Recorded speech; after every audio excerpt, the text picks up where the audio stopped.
Mvulana huyo mwenye umri mdogo alipata msongo mkubwa wa mawazo baada ya kuona mama yake pamoja na kaka yake wakifariki mbele ya macho yake. Jambo hili limeacha kuvu kubwa sana moyoni mwake baada ya kuwapoteza watu waliokuwa akiwapenda sana. Waba umunsi wanjye mubi, mama na murumuna wanjye bakaba barapfuye ndeba mburi cyane bafasha. Baba bado haamini jinsi ambavyo mke wake pamoja na mtoto wake walivyoweza kufariki siku hiyo hiyo moja. Kwake yeye ni kama amepoteza sehemu kubwa sana ya nafsi yake.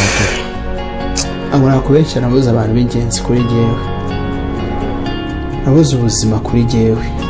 Kwa nini hakuna aliyemuokoa mama na mtoto wake? Ilikuwa ni hali ya kusikitisha sana, lakini nini hasa kilitokea? Na je, mtoto pamoja na baba yake wamewezaje kuendelea na maisha baada ya janga hili kubwa walilokutana nalo? Na hii ndio hadithi yao iliyojaa maumivu.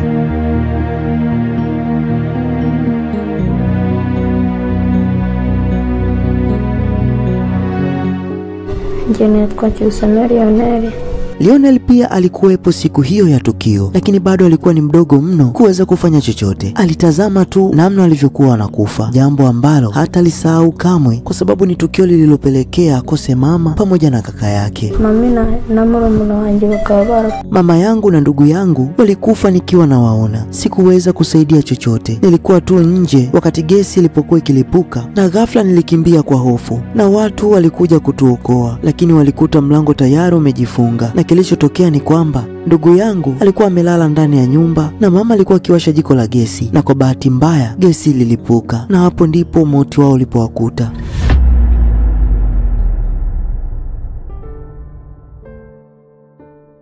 Kwake hiyo ilikuwa ndio siku mbaya zaidi katika maisha yake, kwani hakuwahi kufikiria kama angeweza kuwapoteza wote wawili kwa wakati mmoja. Sasa anahangaika kukubali kuwa hawapo tena na yeye, lakini bado ameumia sana moyoni mwake baada ya kuwapoteza watu walikuwa akiwapenda zaidi. Tunamtakia moyo wa uvumilivu na ujasiri.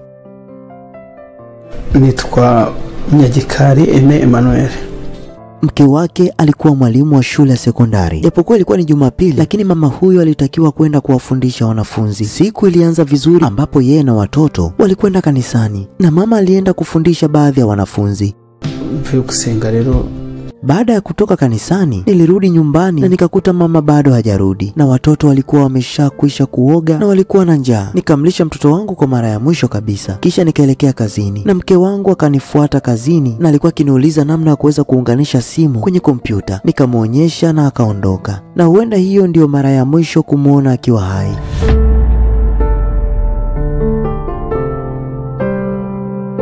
Mwanaume huyu mchapakazi aliendelea kufanya kazi yake, huku mke wake akarudi nyumbani na kulipa ada ya shule ya mtoto wao mdogo ambaye baadaye alikufa naye pamoja wakiwa ndani ya nyumba hiyo. Baadaye akagundua kuwa bado hajalipa ada yote, hivyo akampigia simu mume wake kumtaarifu kuwa ada bado haijakamilika, na mume wake akamwambia kwamba siku inayofuata watalipa ada yote. Na hiyo ndiyo ilikuwa simu yao ya mwisho kuzungumza.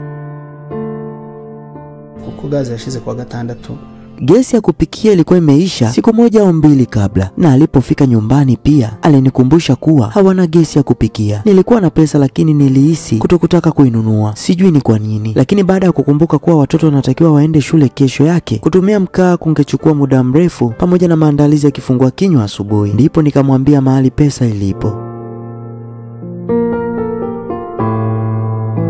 Anaamini kuwa alichopanga Mungu hakuna mtu ambaye anaweza kukizuia, na anasema hata kama asingeweza kumpa pesa ya gesi, kama Mungu amepanga hivyo, ni lazima tukio lingetokea. Yaragiye mafaranga yafata. Alienda akanunua gesi, akarudi nyumbani na akanipigia simu akasema kuwa gesi sasa ipo, lakini regulator inatoa sauti fulani hivi ambayo sio ya kawaida. Nikamuuliza kama anasikia harufu ya gesi, akasema hapana. Nikamwambia aitoe regulator hiyo na subiri mimi nije kuifunga mwenyewe, na hiyo ndiyo ilikuwa mara ya mwisho kusikia sauti yake.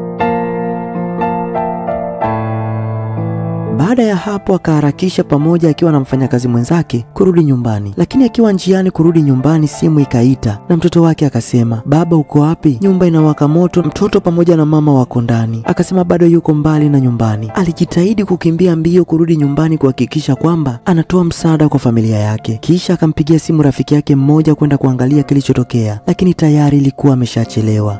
Itagera mu 4:05 gutyo nese ngera mu rugo.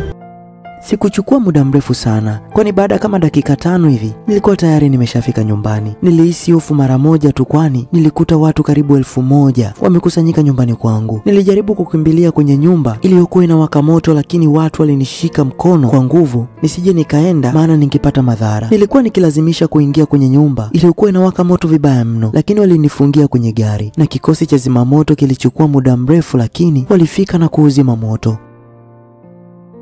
Alikuwa akitumaini kuwa huenda wangekuwa wamejeruhiwa vibaya tu na kupelekwa hospitalini kisha kupona baada ya muda.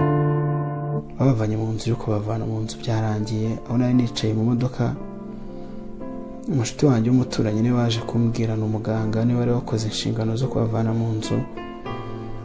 Yaje arahansanga arambwira ngo komera, igihe cyo kuba umugabo ni iki kirageze. Nk'umuntu wari mu kibazo nk'icyo ngicyo utabibwira icyabaye. Lakini baada ya masaa 3 ya kuungua ndani ya nyumba, daktari aliyekuwa eneo la tukio alimwambia kuwa ninatakiwa ajikaze. Ndipo akatambua kilichokuwa kimetokea. Angiryo joro twaryamye kurumva.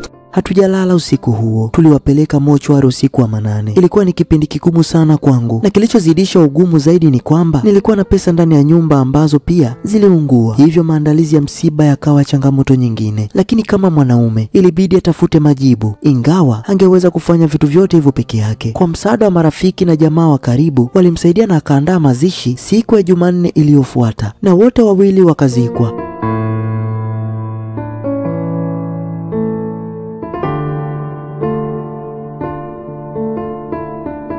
Baada ya hapo walilazimika kurudi nyumbani, lakini hawakuwa na pakwenda, kwani nyumba yao ilikuwa imeteketea na kuharibu kila kitu kilichokuwa ndani.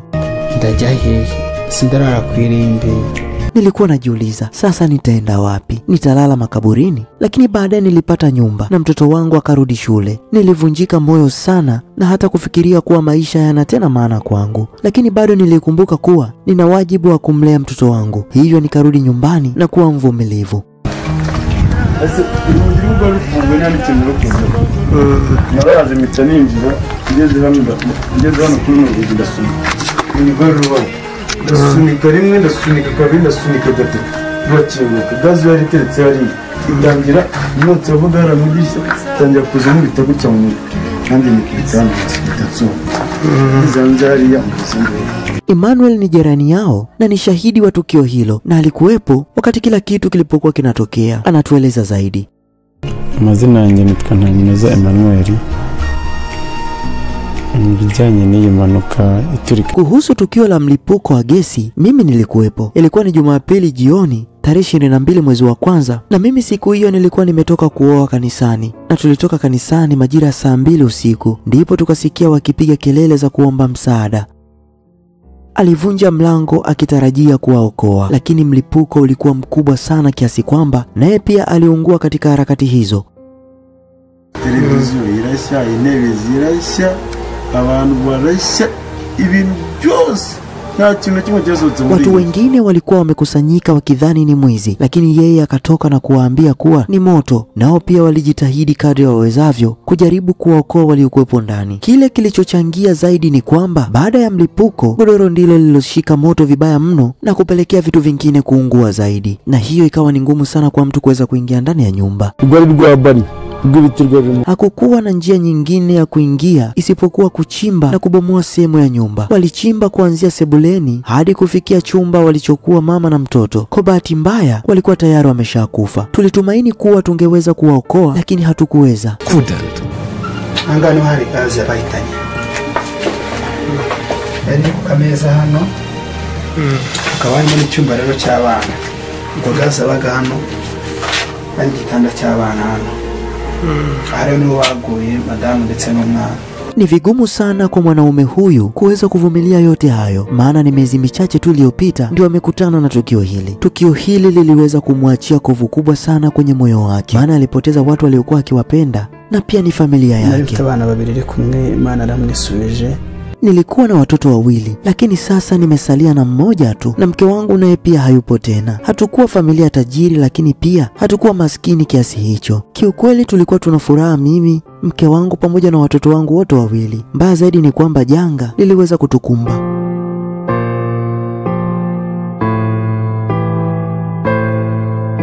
Baada ya tukio hilo, alianza maisha upya kabisa, kwani nyumba yake ilikuwa imeteketea na ndani kulikuwa na kiasi kikubwa sana cha pesa ambacho pia kiliteketea. Hivyo ikawa ni changamoto kubwa kupata nyumba mpya kwa haraka zaidi. Tukiwa kama Afrimax tuliweza kukutana naye na aliweza kuomba msaada kwa watu wote ambao wangeguswa na mkasa huu ambao umemkuta.